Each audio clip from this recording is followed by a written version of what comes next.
Everybody can fold your hands. Repeat after me.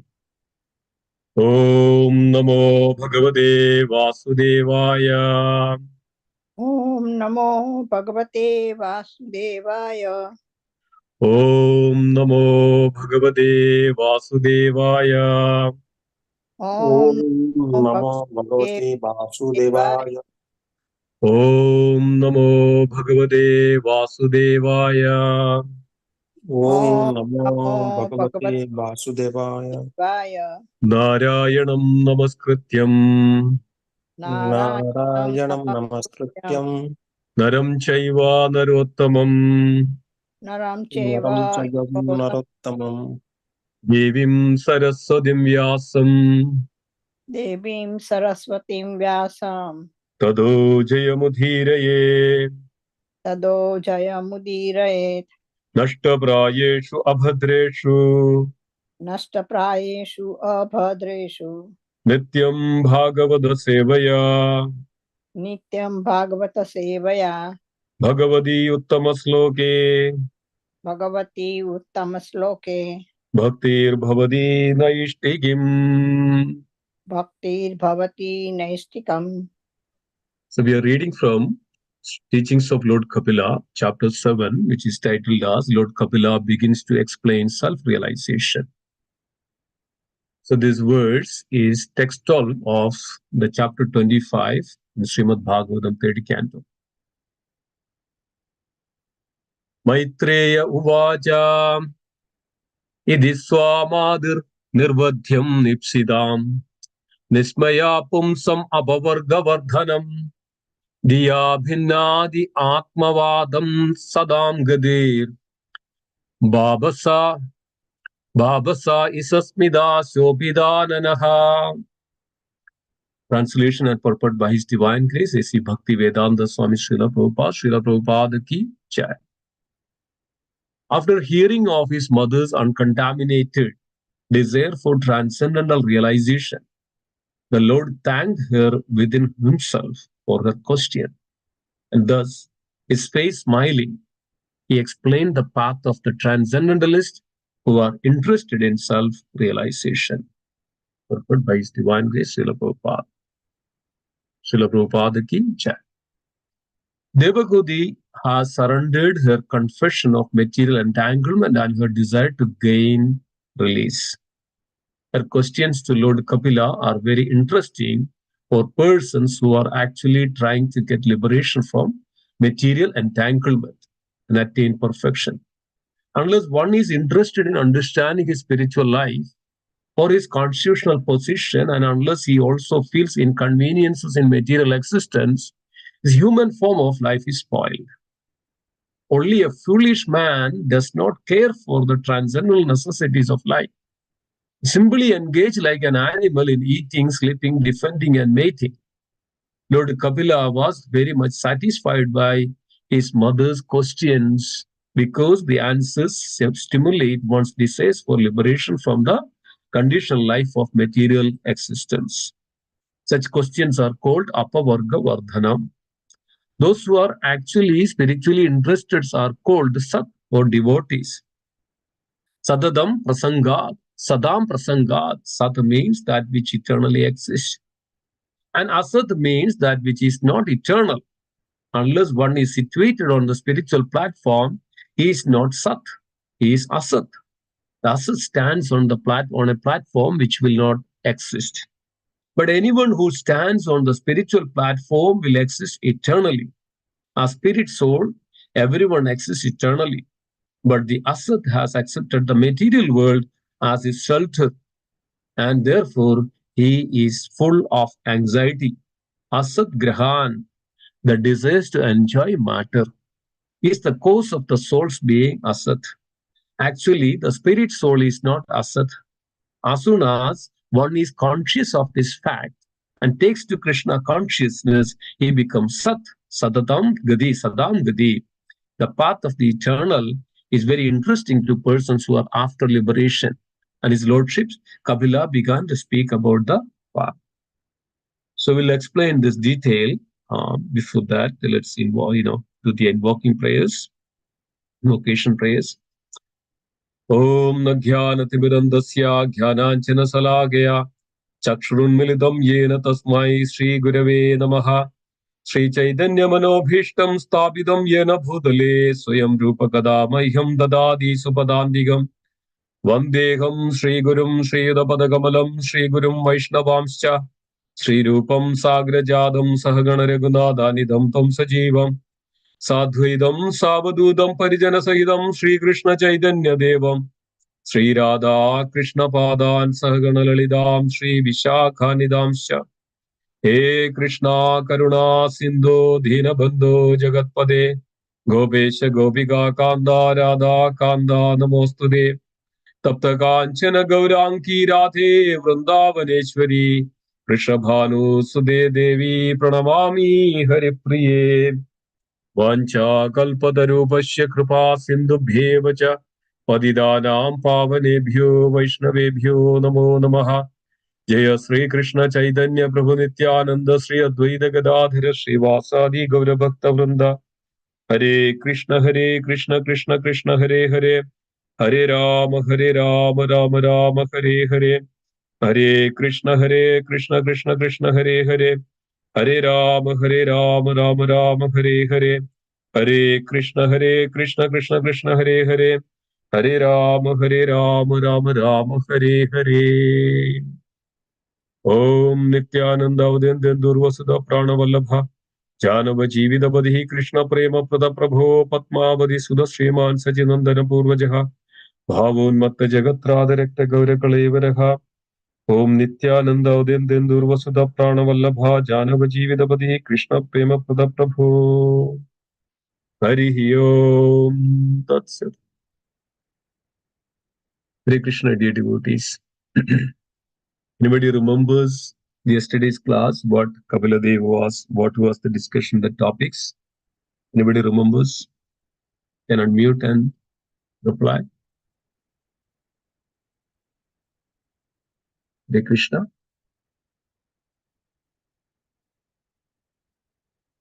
Hari Bol.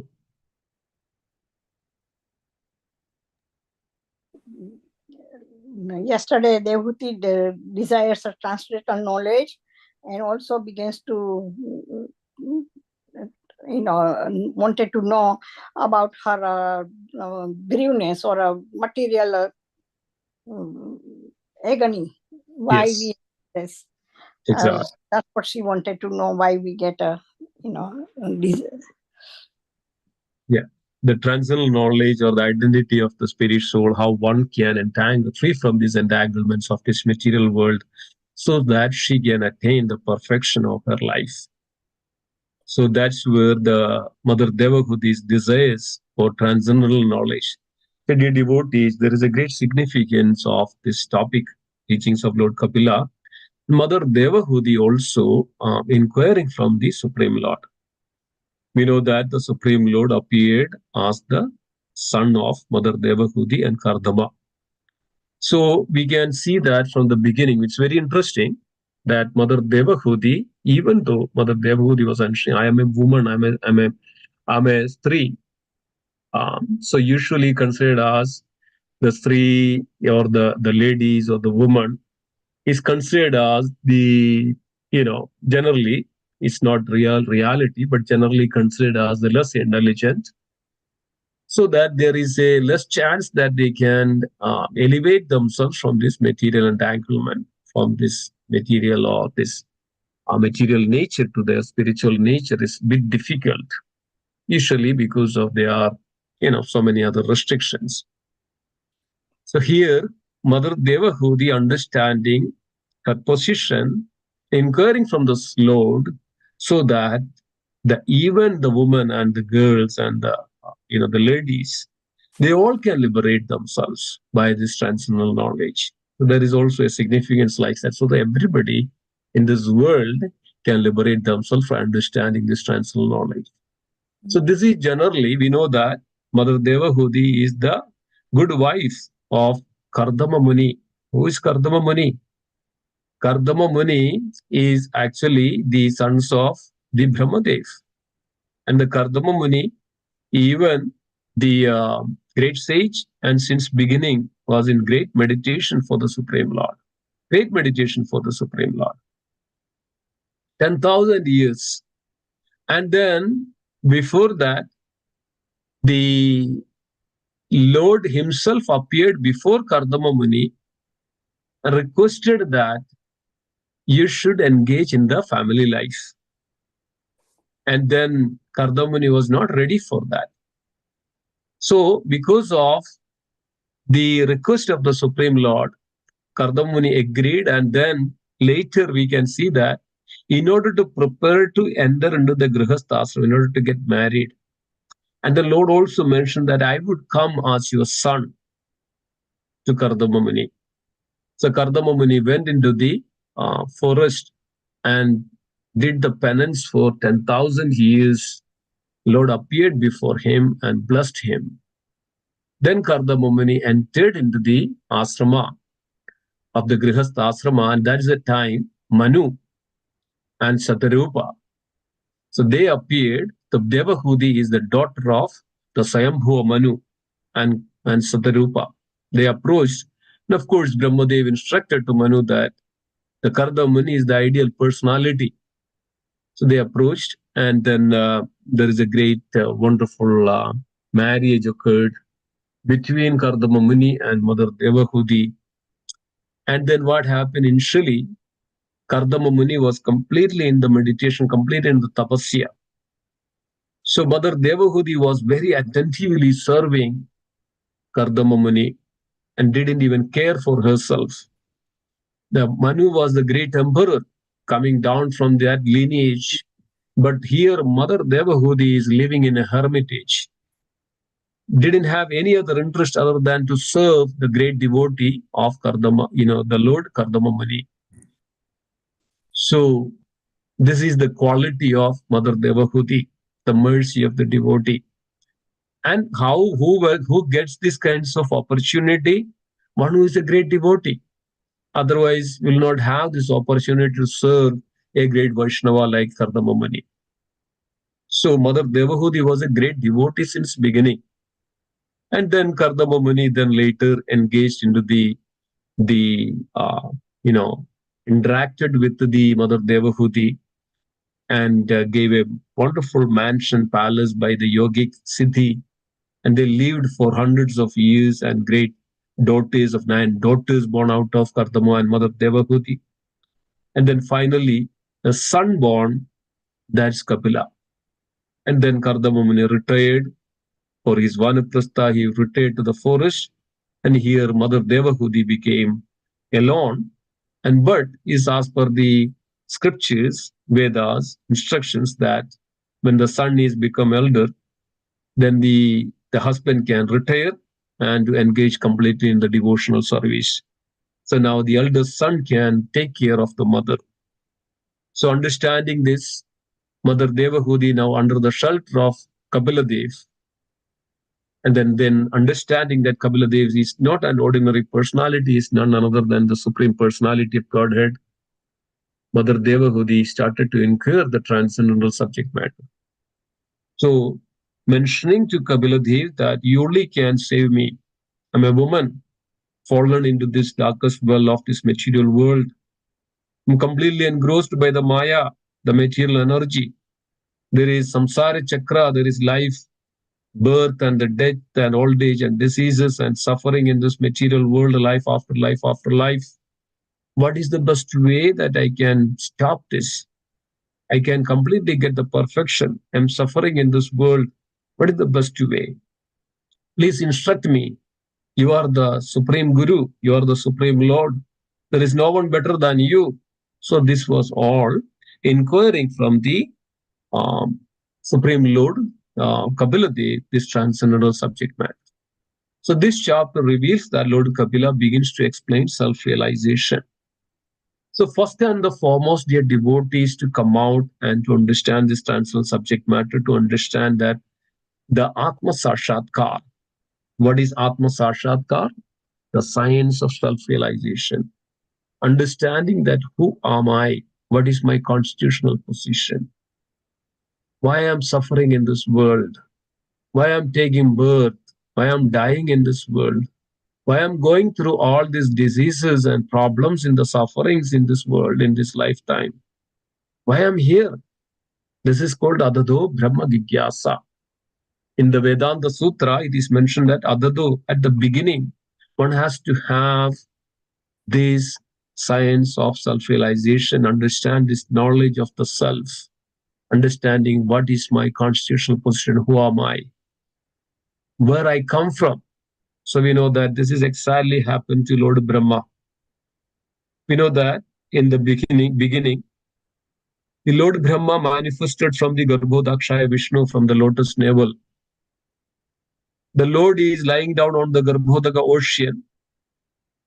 The Virat Purusha, Mahavishnu, the Garbhodakshaya Vishnu, not Mahavishnu, Garbhodakshaya Vishnu, Virat Purush, he is completely pervaded in the entire universe.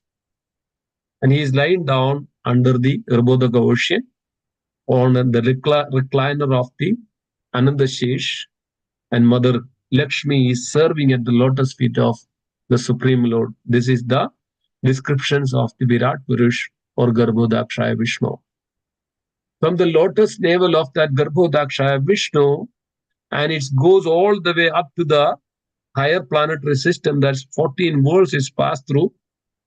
The devotees is mentioned that it is, we cannot even imagine that the distance between the Satyaloka and the Patala Loka at the bottom, the Garbhodaka ocean, is quite huge. It's very difficult to even understand.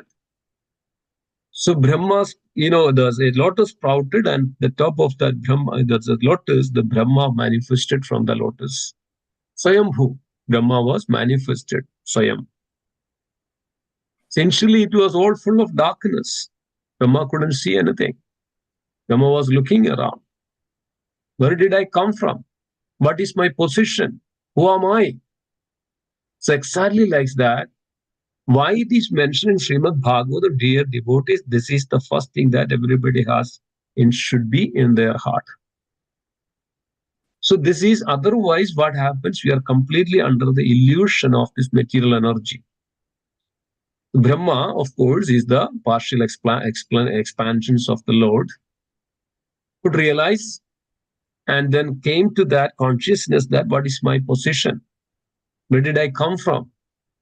So Brahma tried to go down through the stem of the lotus to all the way down, but Brahma couldn't never go down to that. Brahma was trying all the way.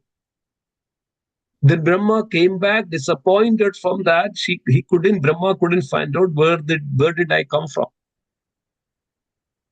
Brahma then went up all the way back a couple of times, going like this, and never could go down. Goes off. It's so vast. Even Brahma couldn't go down. So Brahma came back disappointed. Brahma was thinking that, what is my origin? What is my identity? Where did I come from? So this is the time.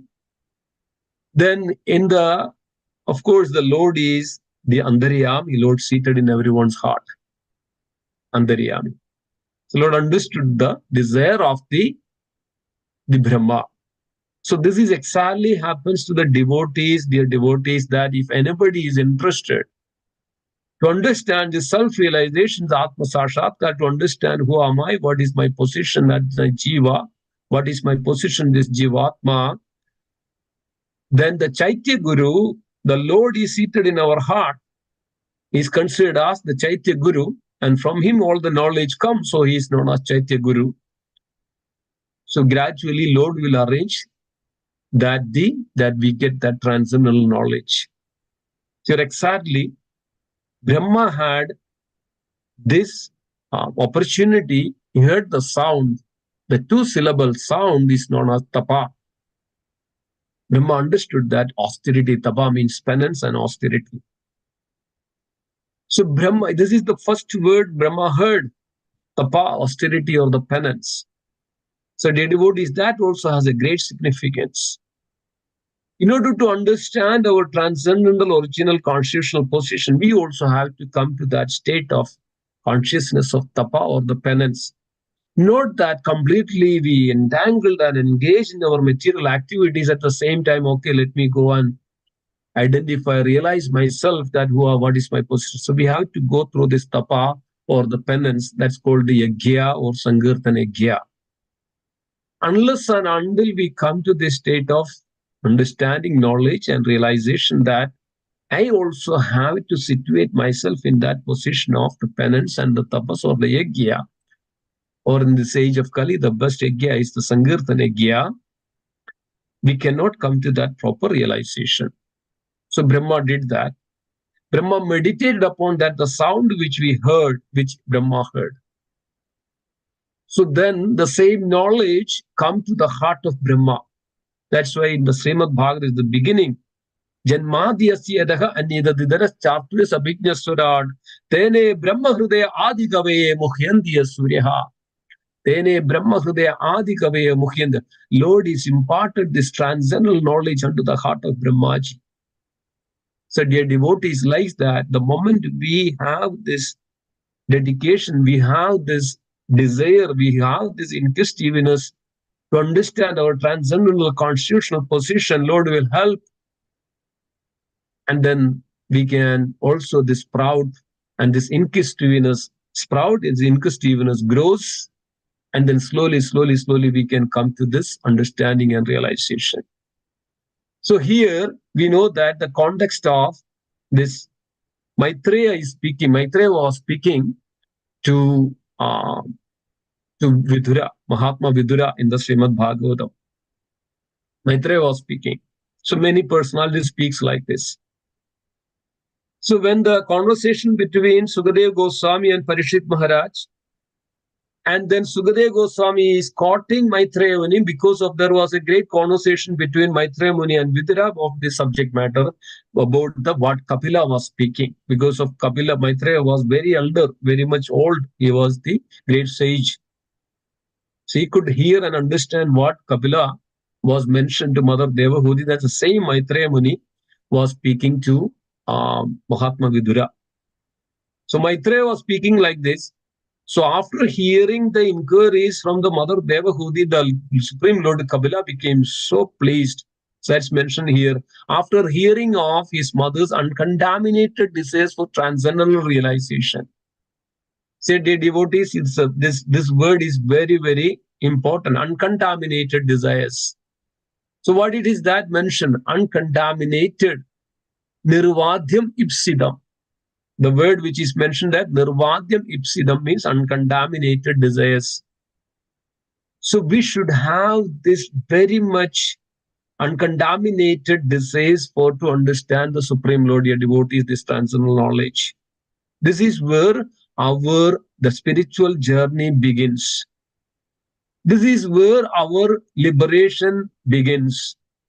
This is where our Purogati begins. That means Puro means the upper portion, upper part. Adho means down. Our Puro means so higher. So the journey to the spiritual realm that it happens on this when we come to this position, uncontaminated desires for the transcendental subject matter. To know that what is my position, this is the uncontaminated disease. So everybody should have this. This is the beginning of the science of self-realization. So that's what is Maitreya Muni saying, that after hearing this sincere, uncontaminated inquiries from Mother Devahudi, the Kapila Dev becomes so pleased. So pleased. Why Kapila Dev is pleased? There is the answer is here mentioned that Nisamshaya pumsam apavarga vardhanam. Nisamshayam. Nisamya pumsam apavarga vardhanam. Because of, if anybody is trying to anchor this transcendental subject matter or the science of self-realization or Atma Sakshatkar, dear devotees, that's the only way that one can come out from this pavarga. I think many of you must have heard about this word pavarga and apavarga. Anybody remembers what is pavarga and apavarga? Anybody hears or remembers what is this pavarga and what is apavarga? Pa is for Hare Krishna, Dandavat Pranam, Prabhu. Dandavat Pranam. Pa Srila Prabhupada ki jai. Pa Yeah. is for parishrama, Yeah. labor. Mm-hmm. Fa is for phalam. Mm-hmm. Okay. Bha, I not able to recall. Okay, good. You understood what it is, and it's very well. So Pavarga, all our scriptures reveal that there is in the consonants of the Sanskrit words, there is, we know that ka, cha, ta, ta, pa, right? That's the word that's called varga, ka varga, ka, cha, varga. This is called, everything ka, ika, ga, ika, ga, that's called ka varga. Cha, cha, cha, ja, cha, ja, that's a cha varga.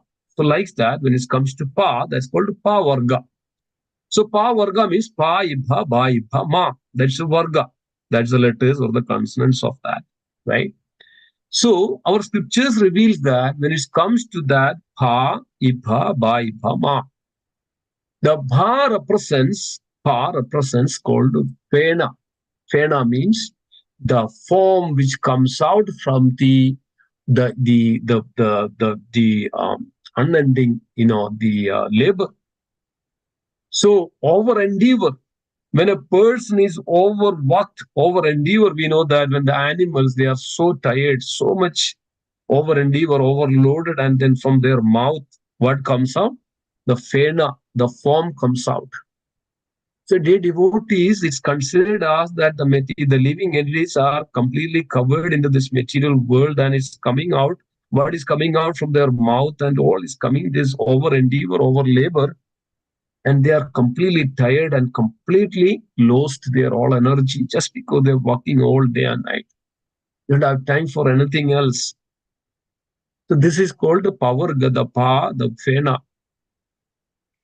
So similarly, the pa, then ibha, then ma, bha, like bhayam, bha is called bhayam. So there is everybody so much in fearful in this world. What would happen to me? What would happen to my property? What would happen to my health? What would happen to my family, children? And every moment people are so much in fear.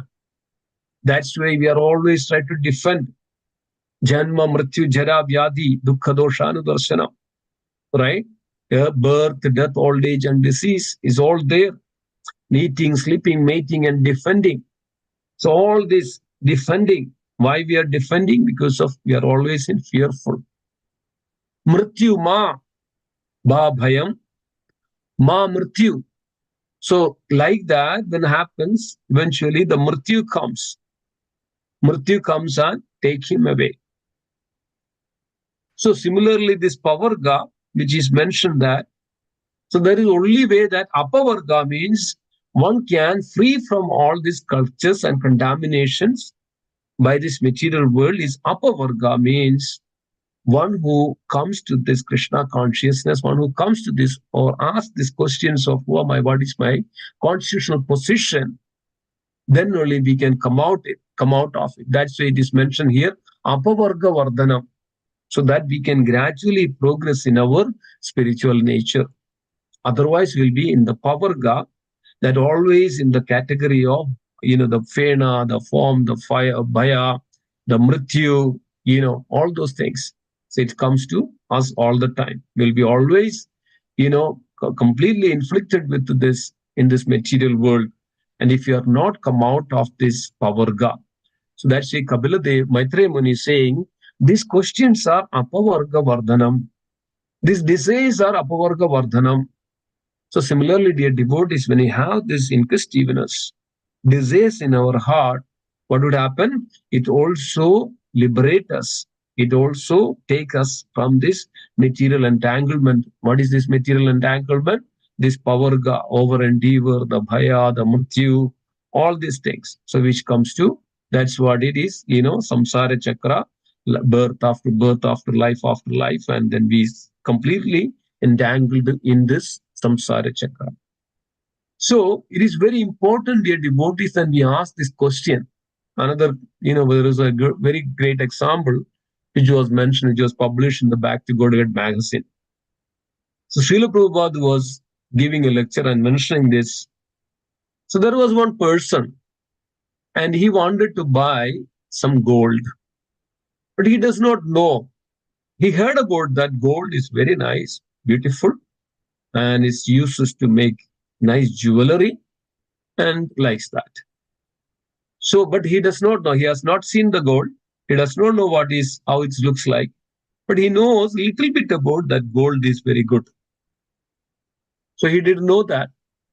So he saw a metal shop. It was actually a lake which they have the iron and they make so many other tools and all with this iron. He saw that metal shop. He saw that this gold is metal. Yeah, he knows at least that much. But when what happened, he saw that it's a metal shop. He just went there to that shop, this lathe shop. He asked this, can I get a gold from here? Can I get a gold? So the shopkeeper who was looking at him, mentioning that, so who is this person is coming here and asking for gold? Seems like he does not know what his gold is. Let me do a trick. So he said, yeah, you can get it. You can get it. I'll give you. How much you need? I need to make a chain. So I need that much gold. So then shopkeeper said, okay, I'll get you. So it is 2,000 rupees, 2,000, dollar, whatever it is in this. So basically the shopkeeper was trying to cheat this person because he knew that this person came for gold. He does not know what is gold. So shopkeeper went inside, took a piece of iron and gave it to him and said that this is gold. You can make jewelry, you can make nice chain out of it. And he took all the money from the person, the buyer. Said, dear devotees, this is our condition in this world. Unless and until what is the truth, so we'll be cheated in this world. And who is cheating? This Maya, the energy of the material nature, the laws of material, or the energy that which covers this material world, which always, cheat us. So we are under the trap. We are in the trap of this Maya. So that's, of course, we can see that Srila Prabhupada says that there are two kinds of energy, two kinds of material energy inflict upon us. One is called Avaranatmika Shakti. This is Maya's energy. And then another is called Prashepatmana Shakti. Prashepatmana Shakti. Avaranatmika. So even though we have this knowledge, we know that, we are not, like this material world. We are not like animal. But that the original knowledge is covered. This is called Avaranatmika Shakti. The material energy has this potency of Avaranatmika which covers us.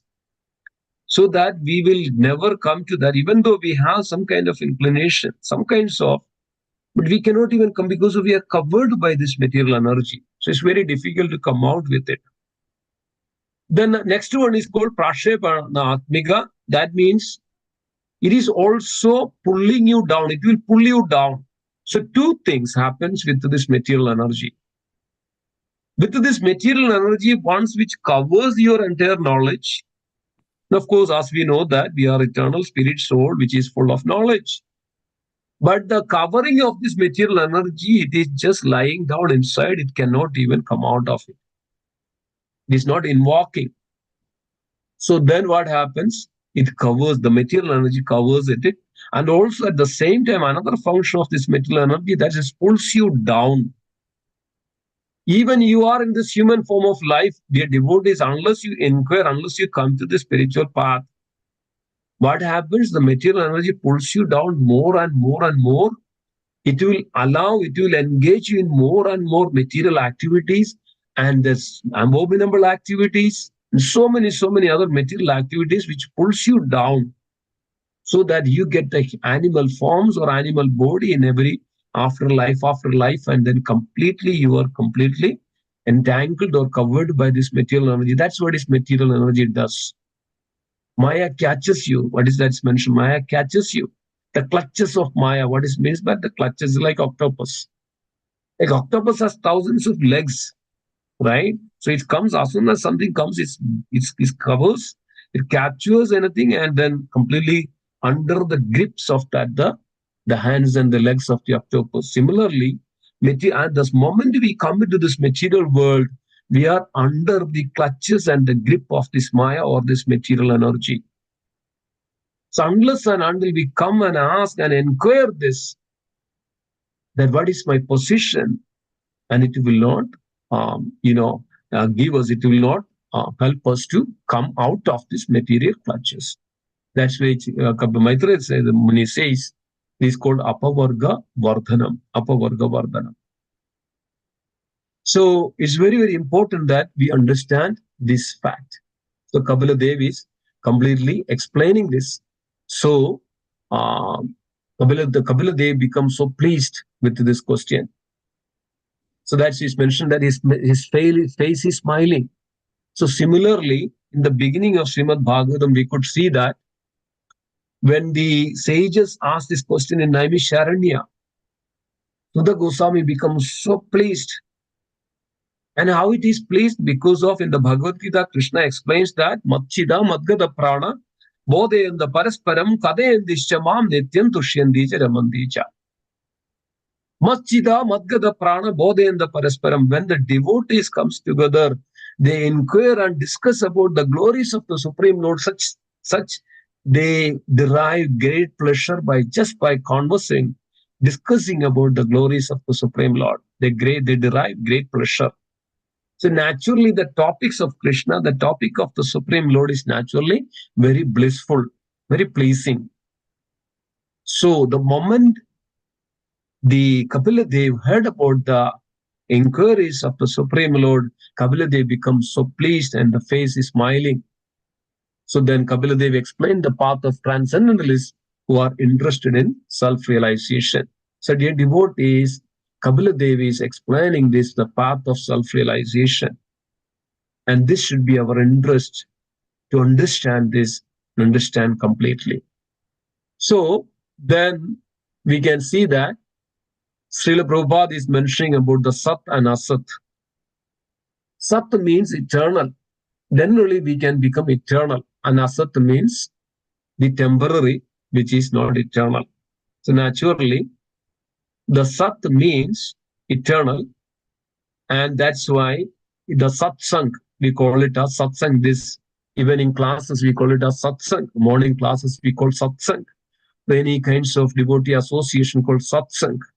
Because of it provides you, it awards you the eternality. All the other aspects like Pavarga, which is mentioned, which gives you Asat, that means temporary, and it is Asat, which is temporary, which is destruction, subject to the destruction. That's called Asat. So, we, in our childhood and all, when we, not too much play so much here and do something, mischievous things, my mother used to call Asat. Asat, that means this won't help you to progress in your spiritual path. So anything which will help you to increase in the progress in the spiritual path, which is called Sat. That's why even the devotee sadhu, the sadhu word come from Sat. Sat, like Shanta or Sat. As we know that Shanta Sadeva Hdayeshu Vilogayanti. Shanta means the one who, the Sat, one who, Sadguru, we call Sadguru. Why? He is an eternal, he can give eternality. Spiritual master, Sadguru, Sat.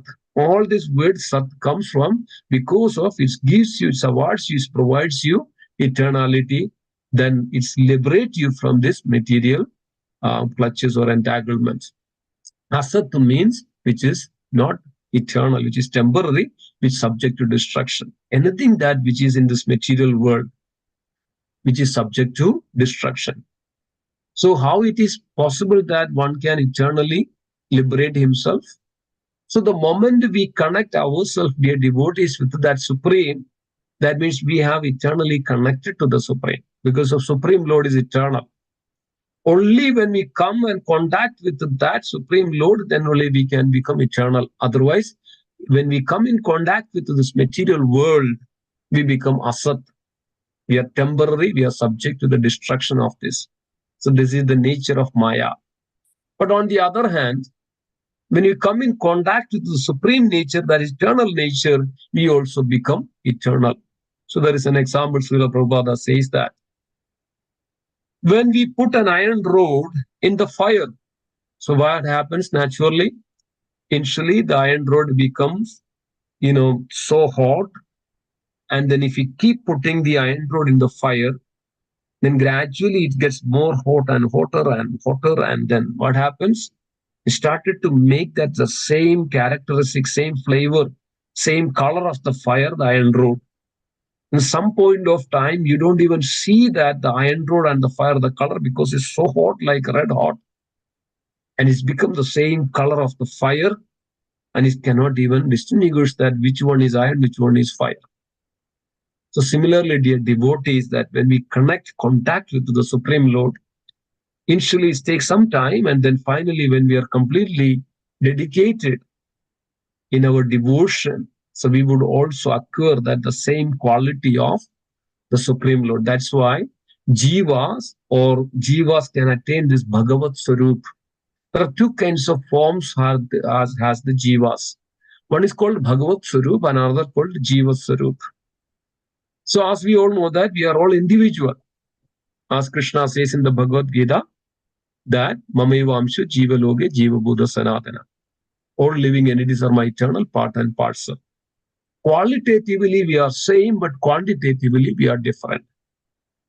So when it say qualitatively we are same, that's what is we get that Bhagavat Swarup. Similarly, that the quality of the fire exactly get to the iron rod, and then now iron rod is becoming a fire, exactly like that. So we all can also have the Bhagavat Swarup, but also the individuality of the Jiva, or Jiva also has a Swarup, Jivat Swarup. What is that individuality or the Jiva Swarup is Jivera Swarupa Hoy Krishnera Nityadas. Always in connection with that Supreme.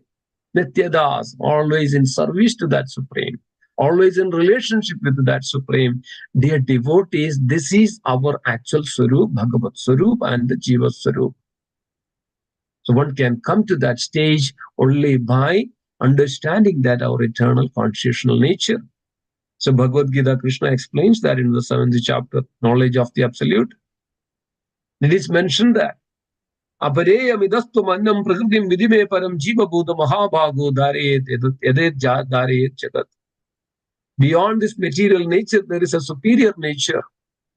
The living entities belongs to that superior nature, but by the influence of this mind, intelligence, and ego, the indriyas, then the living entities are suffering in this world. Manashastrani indriyani, prakrtisthani karshadi, jiva buddha mahabhago ye dhare ram jagat. Beyond this material nature, there is another nature. So living entities has the superior natures. Living entities, so Srila Prabhupada very nicely explains that the nature of the living entities is superior, belongs to the superior nature. But when come in contact with such superior nature, that is an incompatible situation. But the living entity belongs to the superior nature, come in contact with this material nature or the inferior nature, that is an incompatible situation.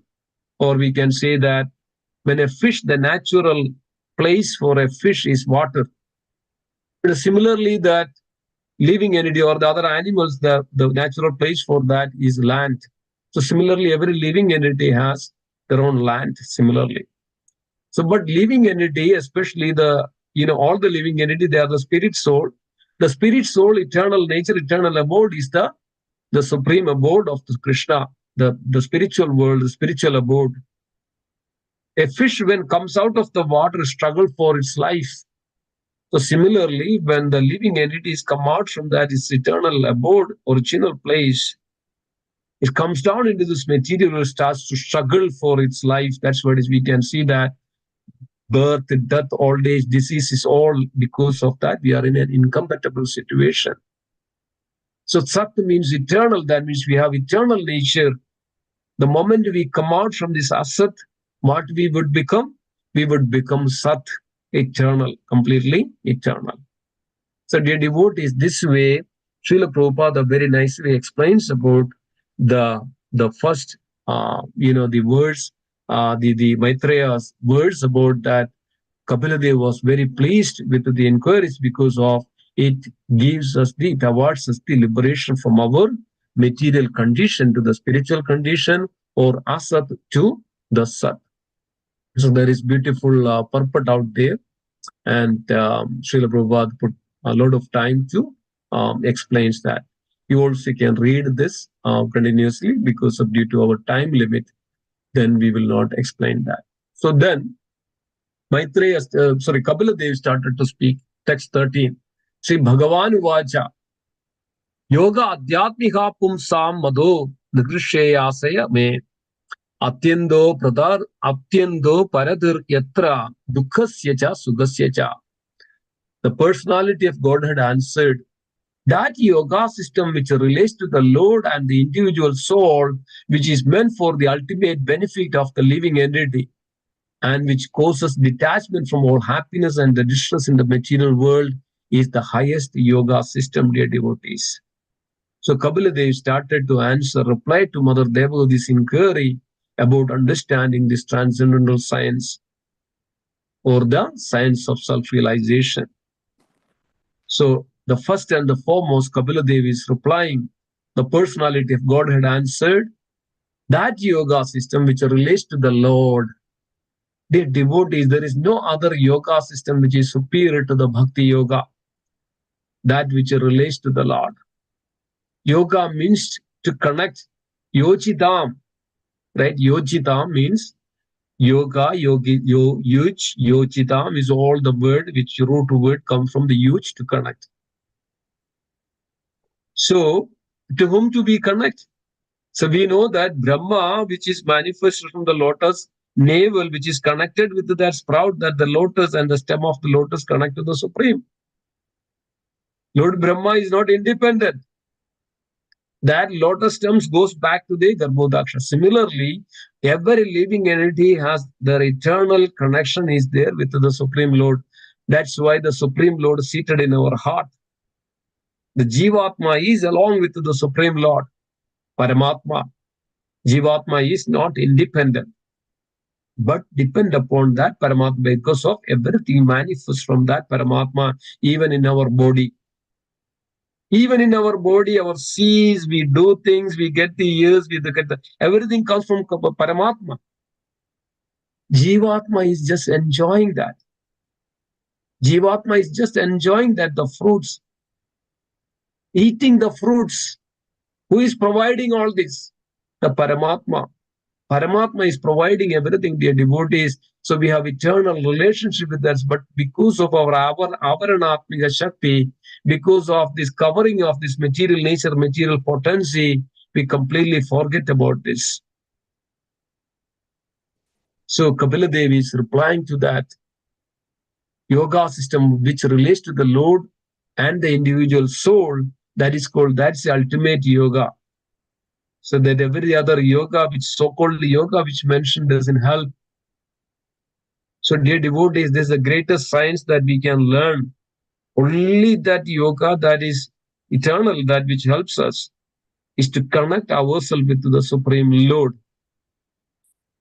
And there are many ways that we can connect ourselves with that Supreme. So Srila Prabhupada says that the love for the Supreme Lord is dormant in everybody's heart. It is there. It is the nature of the Supreme, the spirit soul. But because of this covering of this material nature, the living entities, the dormant love for the Supreme Lord is dormant. It is not. But the moment we take either hearing, Sravana, Kirtana, Vishnu Smarana, Pada Sevana, Archanam, Vandanam, Dasyam, Sakyam, Atma Nivedanam, any of this that we take, then what happens? The love for the Supreme normal love that is awakened, that invoked. So this way we connect to our Supreme, connect to our Supreme. And why? When we utilize. So here Srila Prabhupada gives an example of the transcendental senses. So we also have senses. There is also a sense of transcendental senses. When we utilize our senses for these material activities, to enjoy ourselves separately from the Lord, put our ears, put our eyes, put our tongue, put our skin, put our nose, everything for our sensual, material sense gratification, material sense enjoyment, then what happens? It is completely, we are asat, become asat, we are become detached from the Supreme Lord.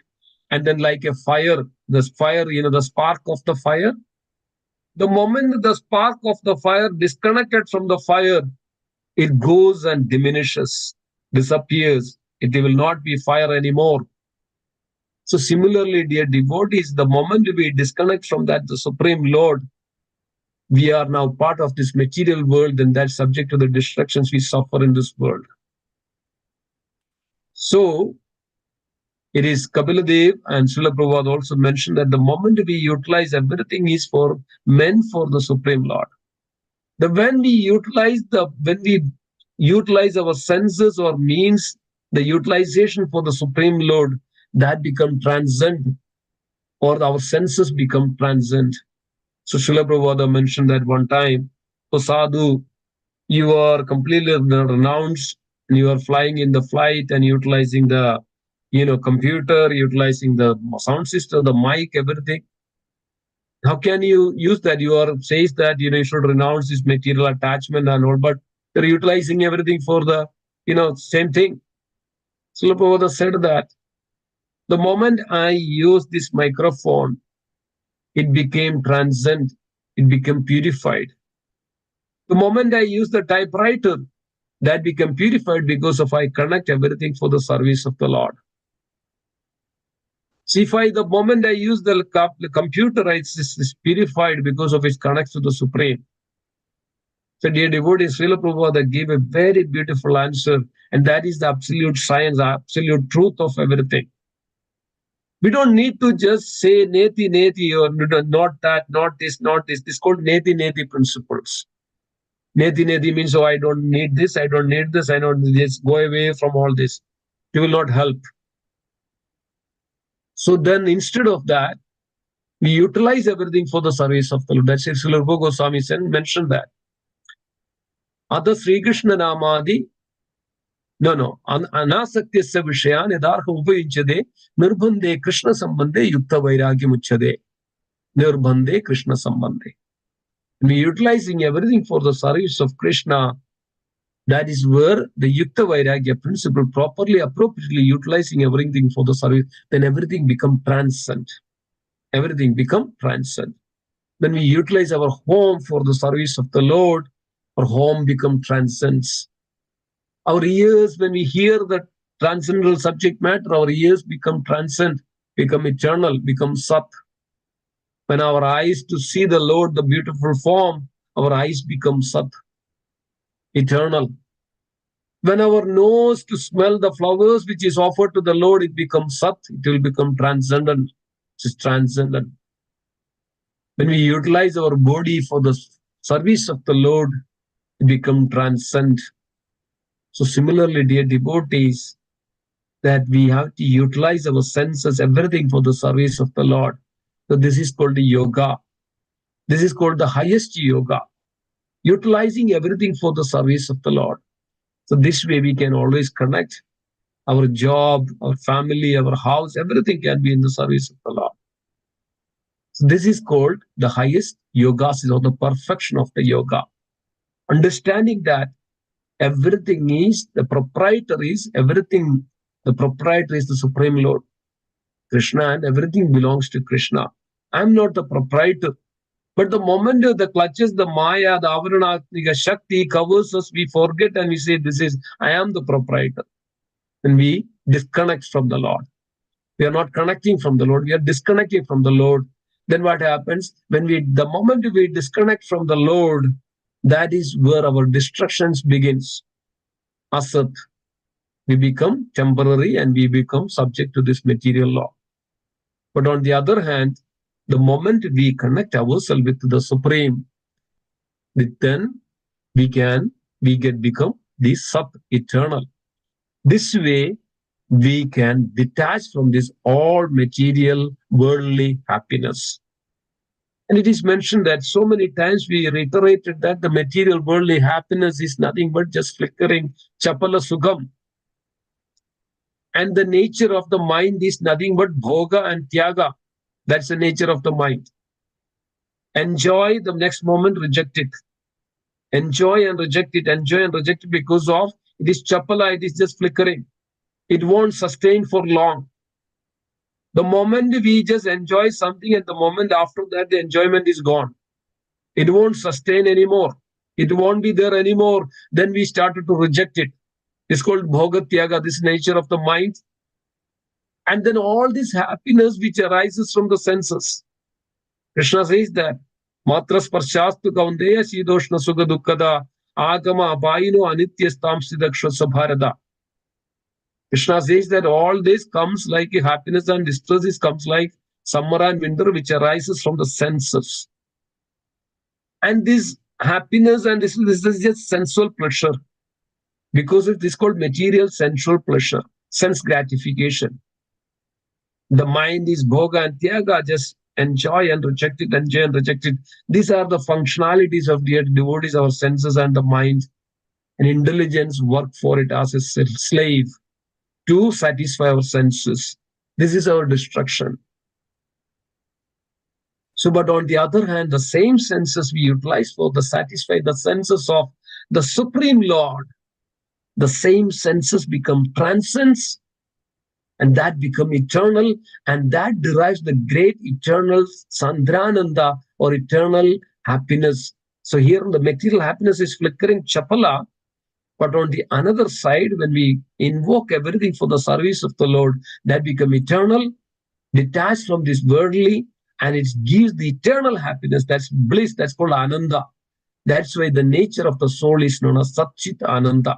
So it derives that great pleasure of Ananda, which is eternal, which comes from the Supreme Lord, because of his Ananda Murti, Akila Rasamrita Murti. That's Krishna's nature, Akila Rasamrita. All the pleasure, all the Ananda, ocean of bliss, that's the nature of Krishna. So it's not like Chapala Sugha. That's why, dear devotees, when we come to this Krishna consciousness, we chant the holy name. When we develop this Krishna consciousness, then we also have that taste. When we develop that taste of this devotional service, then everything else is, we feel that tucham. Tucham means is nothing compared to anything. Tucham means is nothing, nothing.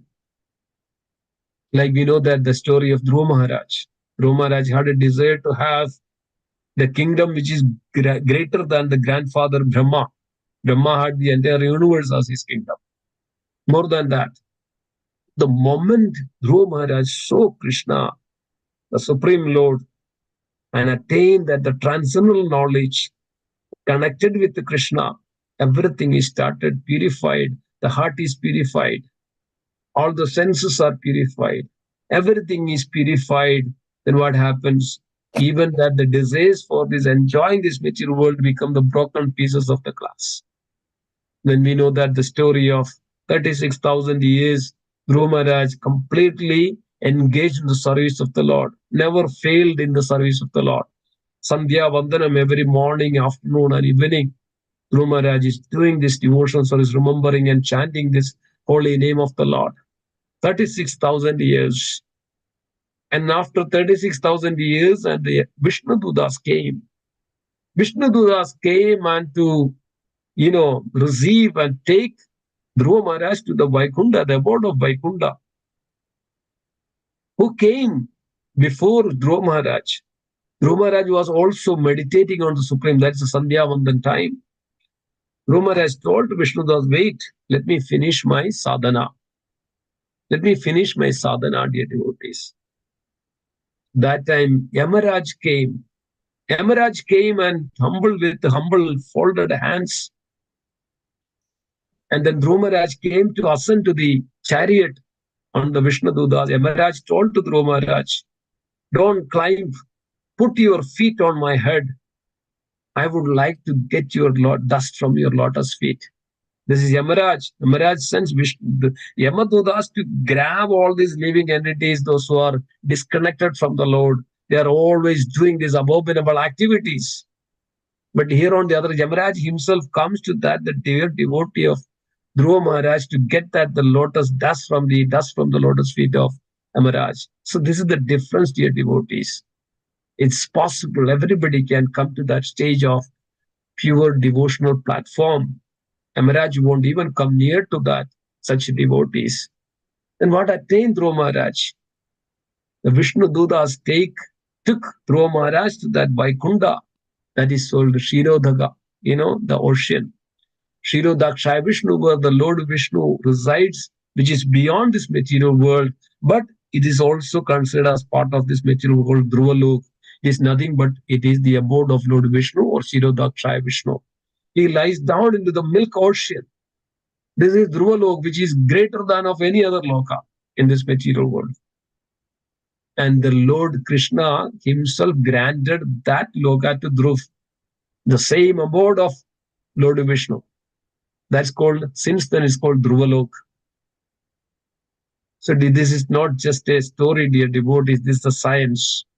And we know that every entire universe, this Dhruvaloka is pivot, it is called Dhruva star or pole star, considered. It is so far, far, far away. It is static, it is stable, it doesn't move. And science found out that it doesn't move. And every other universe, every other stars are revolving around this, the pole star. Nothing else is, this pole star is very stable, and that's called this Dhruv. Dhruv means very steady. Everything else is like a chandelier. Everything else is connected to that because of the potency of that, the pole, the supreme load that everything else is revolves across. And everything is connected with that potency and revolves around. So dear devotees, this is a science, pure science. So we all can come to that state of our pure, spiritual nature, and that's what is we are. So we have Bhagavat Swarup and the Jivat Swarup. We can attain our eternal nature, that Bhagavat Swarup, with that Jivat Swarup to serve that Supreme. So this is the Kapila Dev is explaining very greatly the science of self-realization. So let me stop here. It's already 8:11. Thank you so much for joining today. Hare Krishna. Are there any comments or reflections or questions or concerns? Let's have some discussions if you like.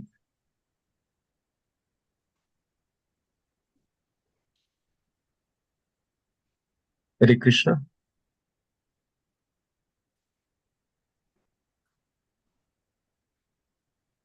Everybody is completely convinced?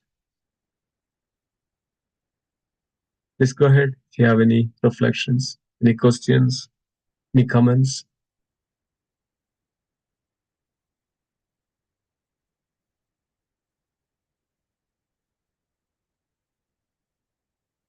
Or it was just boring, or nobody is interested? Nobody was interested. It was very nice, Prabhuji. Very detailed explanation. Like Kapila, this is what generally is referred as Kapila Gita, right? Yes, Kapilopadesham. Kapilopadesham, yes. Very nice, Prabhuji. Thank you so much.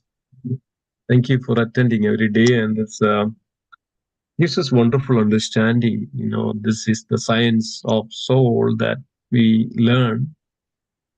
This is pure science of spirit soul, the Lord. So this is what we need to always have in our heart. How I can, our endeavor, our eagerness, so dedication, inquisitiveness to understand more and more. So this way we can slowly free from the clutches of this material energy, which devours us. Okay. Thank you so much for realization. Anybody else? Any other comments? Any other questions? Reflections? Hare Krishna, Prabhuji, Dandavat Pranam.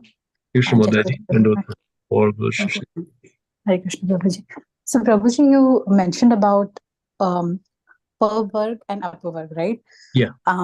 In today's class. So, Prabhuji, I got what pervert was when you explained, and upwork is the exact opposite of it. What? Yes. Uh, Yeah. yeah. So for us, right, like, we should obviously strive to come out of this whole pervert thing Yeah. by being Krishna conscious, right? Yep. Prabhuji, that is what the whole meaning or the reason for pervert and upwork is, right, Prabhuji? Exactly. That's very true. Very true. Instead of putting ourselves, like, like we know that some people, those who doesn't, they say, oh, there is no God, work is worship. Let me work, let me get some money. And then what happens eventually? We know that there are so many stories. I was reading this news. There was in Germany the 54th billionaire. 54th billionaire. He has not lack of money. He was working, but he was not getting anything at all from the out of his life. He committed suicide in jumping in front of a train. 54th billionaire in the world. So where it takes us, all these contaminated consciousness and clutches of Maya, and looking that work is worship. Let me work, earn the money, and they think that money will make you happy, satisfaction, but it won't give you. But still you are eagering, still you are hankering for more and more. Money will never make you happy. If you get 10, you hunger for 100. When you get 100, you hunger for 1,000. When you get 1,000, you hunger for 10,000. When you get 10,000, you hunger for million. And this is the way, the nature of the material world, the human being especially. It never makes you happy, but in order to make you more and more. And when you get 10,000, you have 10,000 ways to to spend that. When you get million, the million ways to spend that. And still you say that I don't have money. I don't have, these things. So it is clear that.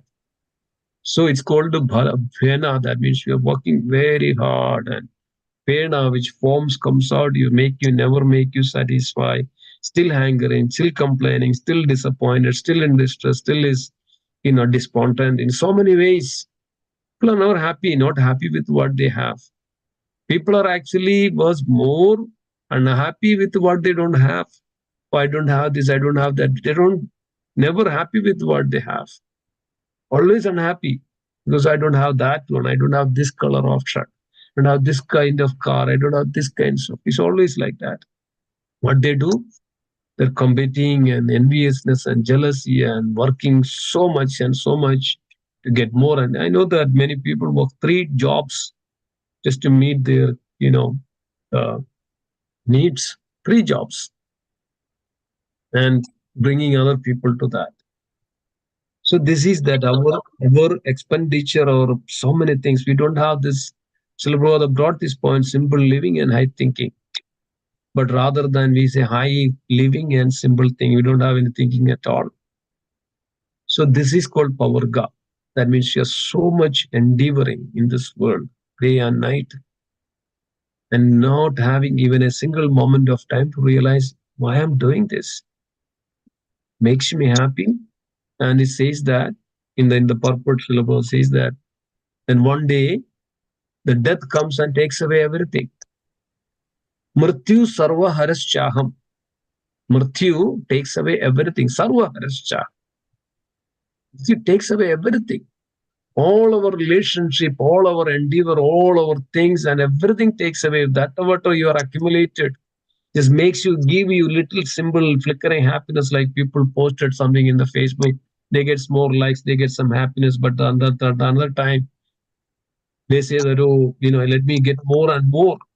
This is the way this the people think in this world. So this chapala sugam, this just for flickering happiness, that they do all these things. And mrityu sarvaharascha takes away everything. So then they lost their life. So this pavarga means mrityu. Mrityu comes by bhaya, always fearful. So, but the moment we understand why I'm doing all this, what am I going to get out of it? Anyway, death come along, we are going to live in this world. We have only few moments in our, rest in our life. Nothing much left. What am I doing? Spending all this for somebody else and just give some recurring, rather than why I'm not thinking about all this and doing something for, you know, what is called feeding the soul. He's mentioned that feeding the soul. You know the story, right? An old lady brought a parrot from the market. She put as a golden cage. This was a golden, cage.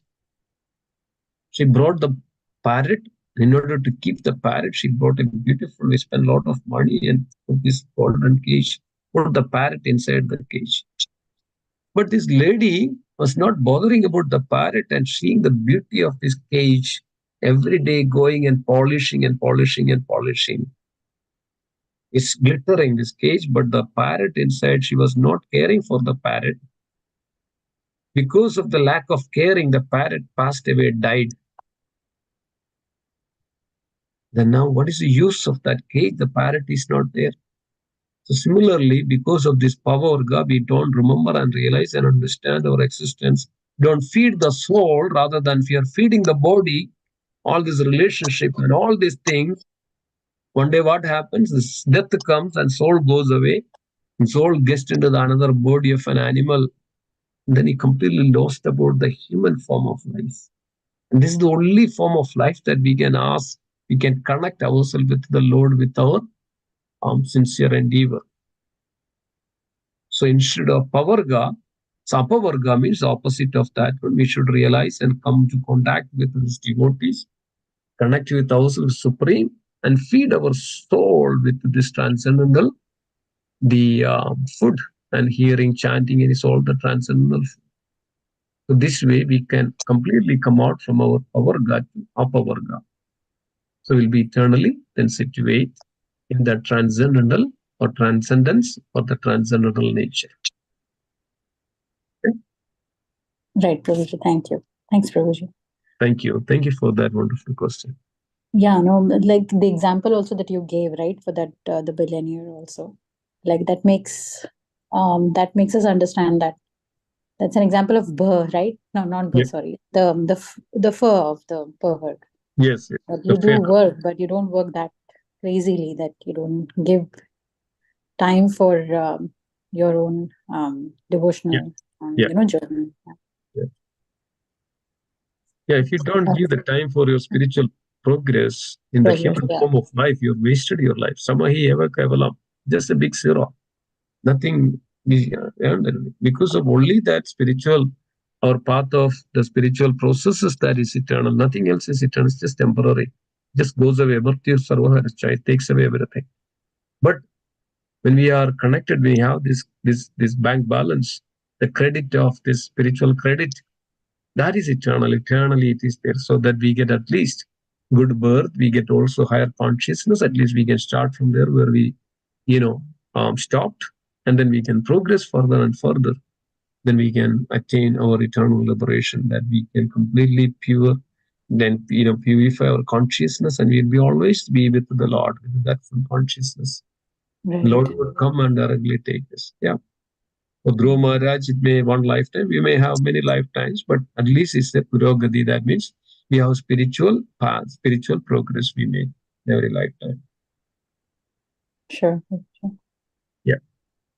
Prabhuji, I had another question not related to today's class, though. Please, It's yes. just I've been thinking about it. Like I saw recently. If it's okay, can I ask? Yeah, of course. Brilliant. So just recently, right, with the Rath Yatra, we see those videos going on. So I saw this nice video of, and I don't know much about the whole, the story. I know the story, like, how the three, how Jagannath ji and Baldev ji and Subhadra's Mai were, the whole existence part of it. Yeah. But there was one part in this Jagannath Rath Yatra where the devotees were kind of holding Jagannath ji, and they were like making him move like in a dancing way. Yeah, the dancing. And Yeah. it was so pleasant to see that video. I just could not take my eyes off. Yeah. I don't know the reason for it. It's like as if Jagannath ji is dancing, as Yes, if really is dancing. Yes. So it was so good to see, Prabhuji. I don't Yes. know the meaning or the reason why they do it. Yeah. Just because of, I guess, if you Yes, if you have any insights, Yeah, Prabhuji. it's actually, it's called Pahandi Beach. Pahandi beach in the Orissa in Odia.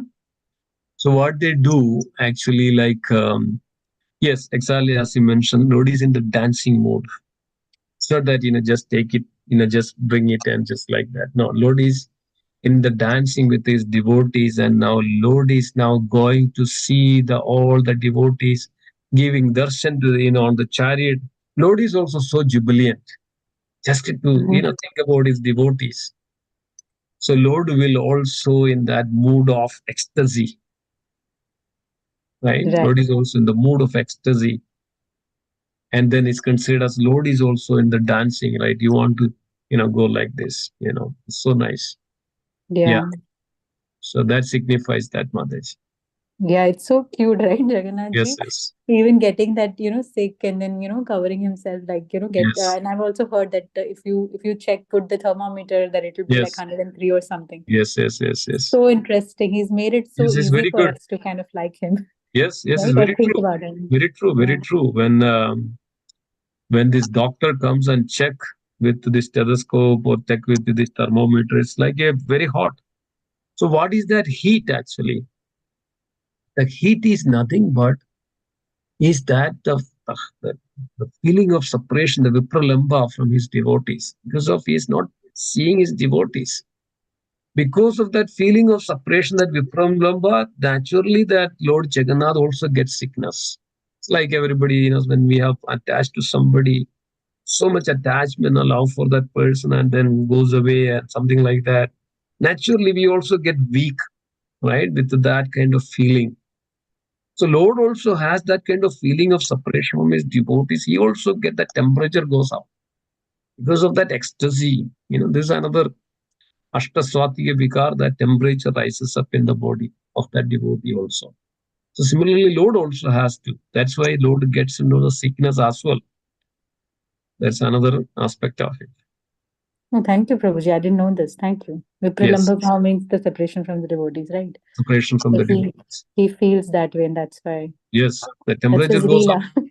Yeah, that's Yeah. it. Temperature goes up as well. Yeah. Thanks, Prabhuji. Thank you for this beautiful explanation. Thank you so much. Oh, thank you. Hare Krishna, Hare Krishna. Okay, nothing else? Anybody else? Hare Krishna, Prabhuji. Pranam, all good. All glories to Srila Prabhupada. Prabhuji, just adding up one more question to please. Coming Sunday, we have event at the temple. That is some Suna Vesha Yatra. Can you tell us about that? What kind of yatra is that? It's called the Behuda Radhayatra or Ulta Radhayatra.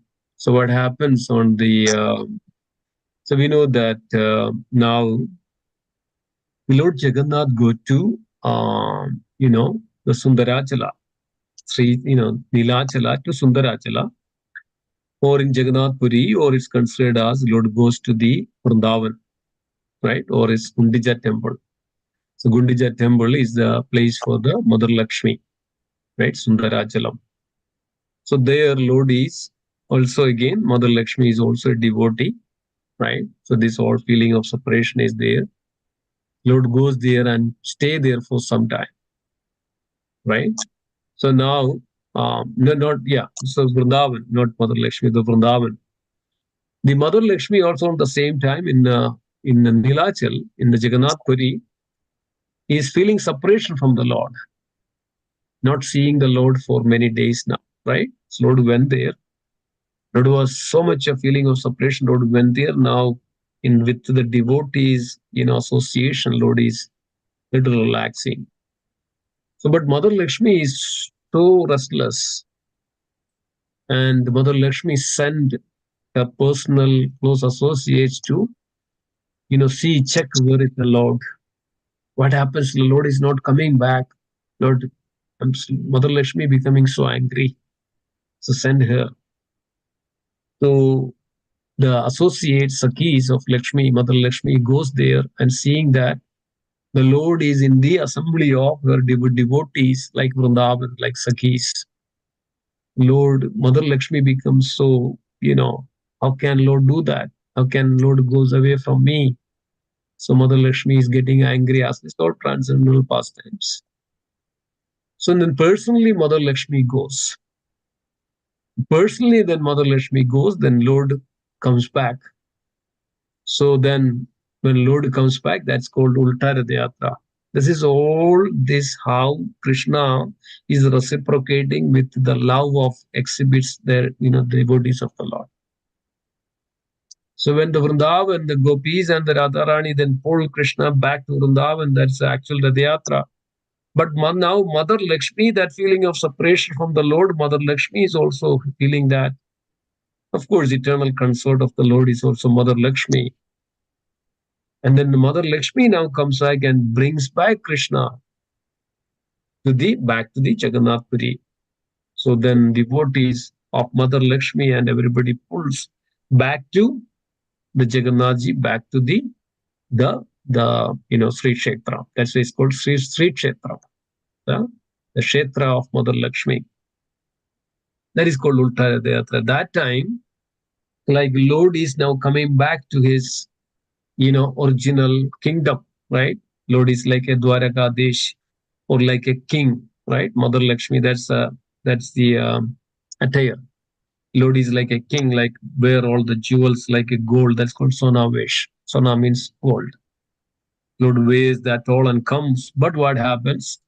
Mother Lakshmi is so angry now.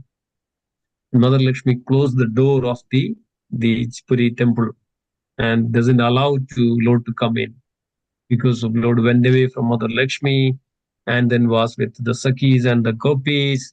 Now Mother Lakshmi is angry, not allowing back to enter. And Lord had to stay outside for the night. Then later, then Balaram goes to Mother Lakshmi and convince her, Lord is because of the devotion of the devotees, Lord's there, and always, pacify Mother Lakshmi in that way. And finally, Mother Lakshmi, came down and then received the Lord back to the temple. It's a wonderful pastime. This is called Bahuda Rath Yatra. And it also happens on a Sunday after 7 days. Yeah. Thank you, Prabhuji. Yes, very nice. So are we going to perform some of the similar things at temple? Yes, we'll have Ulta Rath Yatra. There will be also a pastime of this Mother Lakshmi, close the doors. All those will be there also on this coming Sunday. Thank you, Prabhuji. Hare Krishna. Hare Krishna. Yeah. Okay. Anything else? Anybody else? Before we conclude. Hare Krishna, Prabhuji. Dandot Pranam. Hare Krishna, Prabhuji. Dandot Pranam. All glory to Srila Prabhupada. So, Prabhuji, one quick question. So, the Sankhya philosophy, is it taught by the Lord, Kapila, there? Yes. Is that... Same Kapila, yes. Okay. Same Kapila, yes. So, Sankhya philosophy mentioned in Bhagavad Gita also, right? By Lord Krishna. So it was... Same, yeah. It's called Sankhya Yoga.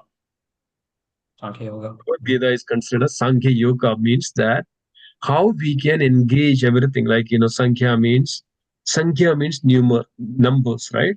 Numerical or numbers. Sankhya Yoga means there are this numerical or numerology, numerical, the elements of, basically there are 24 great elements numerically, and then engaging at all that numerical, that engage that all these material elements or Mahat Tattva engage in the service of the Lord, that is actually called Sankhya Yoga. That's why in the second chapter it is expressly mentioned that we are not body, we are spirit, soul. The body is, temporary, and all this, senses, mind, intelligence. Senses are, the intelligence is, mind is higher than the senses. The intelligence is higher than the senses. All this comes because of these all aspects of mind, intelligence, and ego. These material elements, right? Earth, water, fire, air, ether. All these elements comes to there. So this is that connect, utilize everything for. That's called Sankhya Yoga. That's why the in the complete, the when towards the end of this chapter, it's clearly mentioned that that engage in the service of the Lord, utilize everything, senses, mind, how it is working, and all. Similarly, the same concept that it is explained in the third canto, in the beginning of this canto, we could see that it's elaborate in great detail. about that, the Sankhya Yoga.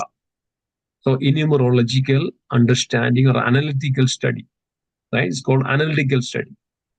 Analytical study means how these material elements manifested in this world. What are the causes? What are the roots? What are the reason for all this comes down? And what is comes from the next?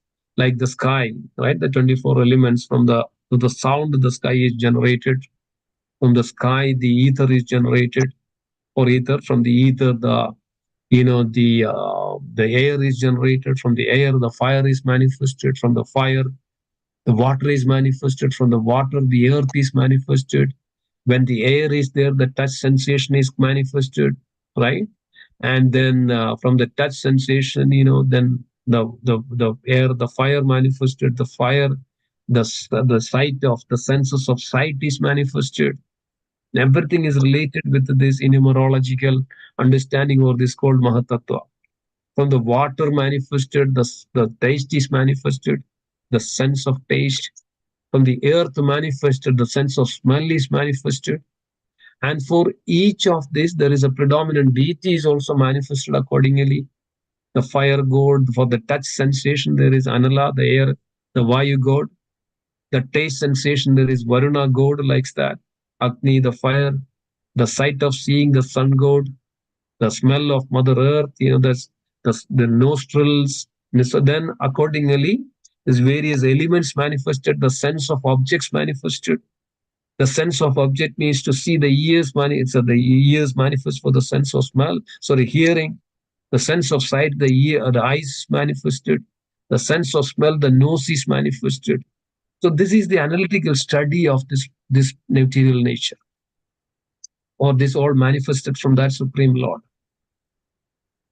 All these elements, all this manifest from that Supreme Lord, and this analytical study, how it is related to the Lord, how it's connected to the Lord. So everything is manifest from the Lord, and this predominant in deity, and this all the different living entities, this way manifested accordingly. So this is basically the Sankhya philosophy mentioned in the Srimad Bhagavatam. Thank you, Prabhuji. Hare Krishna. Hare Krishna. That was your question, right? Yeah, Prabhuji. Yeah. Yeah. Thank you. Okay. Very good.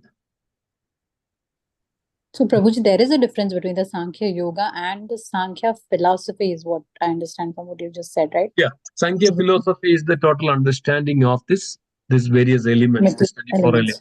Yeah, and how it is originated, how it is connected, how it is, all this. That's the Sankhya philosophy. Analytical study of all this. And Sankhya Yoga means that utilize everything for the service of the Lord. Yoga. Okay, Prabhuji. Yeah.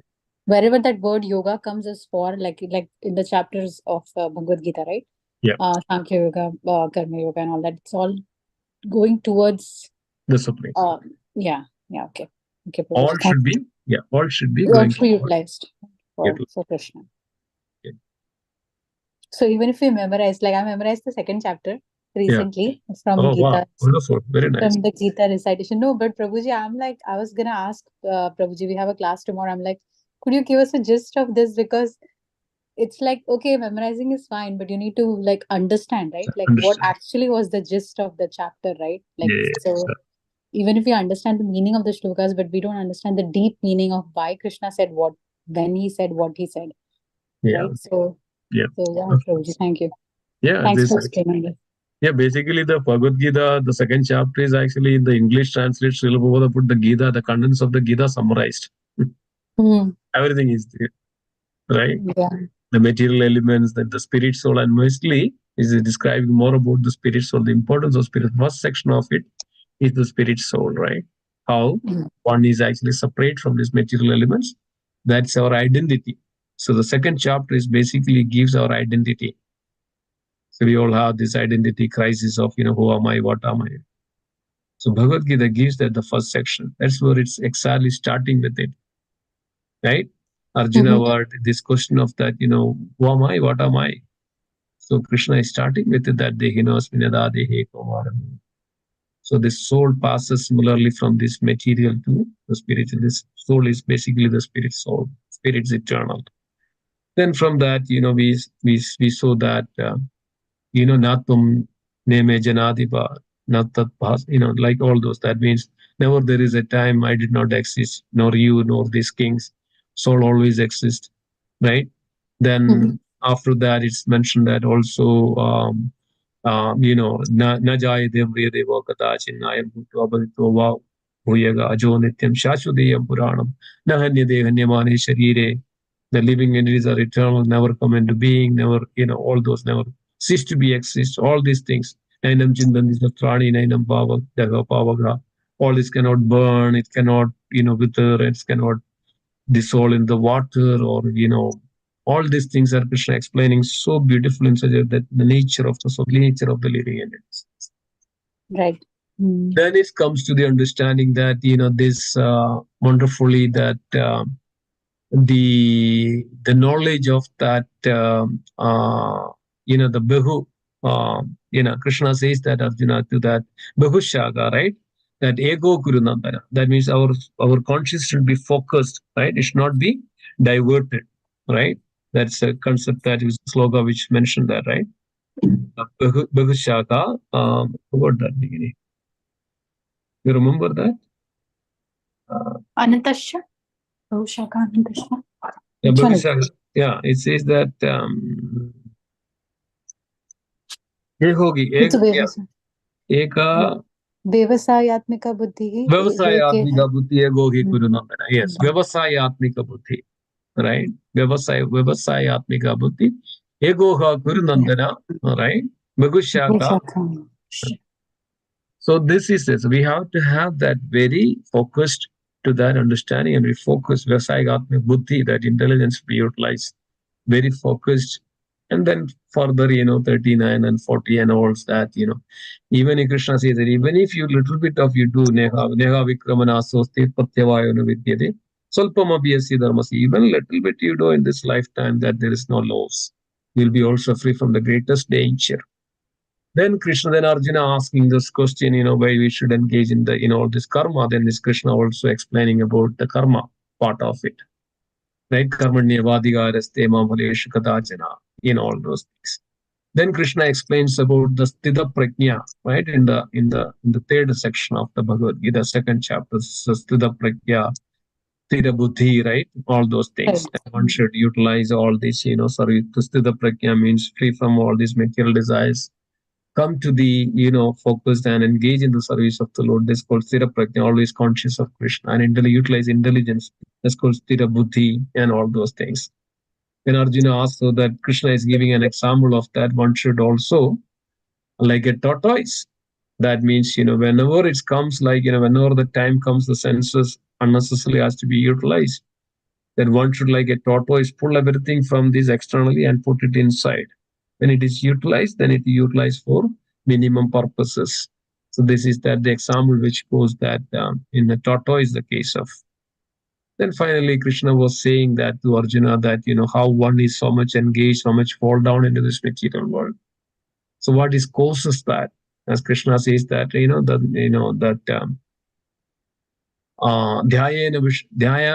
Dhyayade Vishayan Pumsas Sangaste Shubhajayade Sangas Sangayade Kama Kama Krodavijayade Krodad Bhavati Samokha Samokha Smati Vibhrama Buddhinasha Buddhinasha.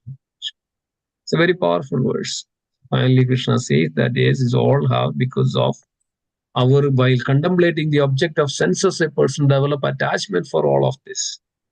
From the attachment, the lust arises, from the lust, anger arises, from the anger, bewilderment of memory, then memory is bewildered, the intelligence is lost. When the intelligence is lost, person again fall down to this material. See how beautifully Krishna explains that all this. Right. So, yeah, this way, Krishna is summarizing all this into this second chapter, that the journey of the soul and how when he is affected by it, the material nature, how he can come out of it. And then, this analytical, the material nature and the senses, mind, intelligence, all these things. And because of that, we are suffering in this world, the object of, sense attachment for this material world. We are again, fall down into this material world because of our attachment for this, all this. But the soul is free from all this, soul is eternal. But because of our sense perception, that's what the 213, Matra Sparshasta Gaundeya. Sidoshna Sukha Dukkada Akamapayino Anityastam Sidaksha Sabharado Arjuna, you have to know how to tolerate this is because of this all arises from the sense perceptions. But the soul is separate, which is eternal. It cannot cut into pieces, it cannot burn, it cannot dissolve in the water, it cannot wither, it cannot do anything, it's always eternal. So understanding that soul is eternal, then you should free from all this. But then, don't take any ownership. You are bound to do your duty. That's your eternal duty, your eternal position, that whatever is assigned for you, you do it. And Krishna then trying to convince in such a way that Arjuna, your duty is as a Kshatriya, your duty is to fight. If you free from that, if you go away from that, you will be in sin. Rather than, and then Krishna is telling that don't take any others, occupations, rather than, even though it is faulty, you do your duty so that it gets perfection.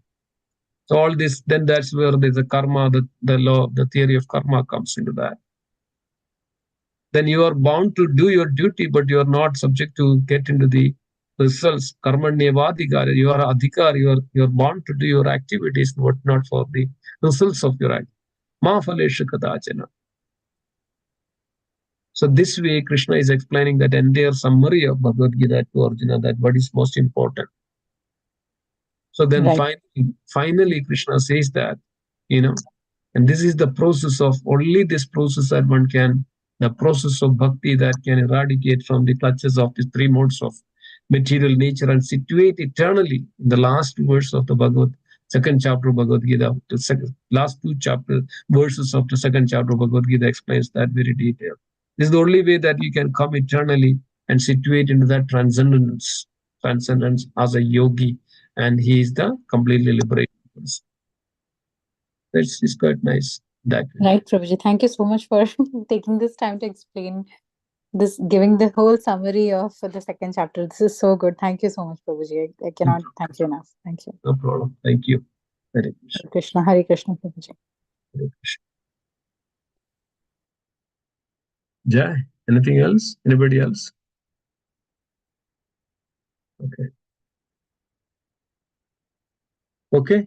So if nothing else, it's a little late now. Okay, so let's conclude. Thank you, dear devotees. Let's pray together. Vancha kalpatarupasya kripa sindhubhyev cha padidanam pavanebhyo Vaishnavebhyo namo namaha. Vaishnavvrinda ki jai. Vindaraj Srimad Bhagavatam ki jai. Srila Prabhupada ki jai. Ananda Kodi Vaishnavvrinda ki jai. Gaura Premanande Hare Hare. Hare Krishna. Thank you. Hare Krishna. Hare Hare Krishna. Krishna. Thank you. Thank you. Hare Krishna.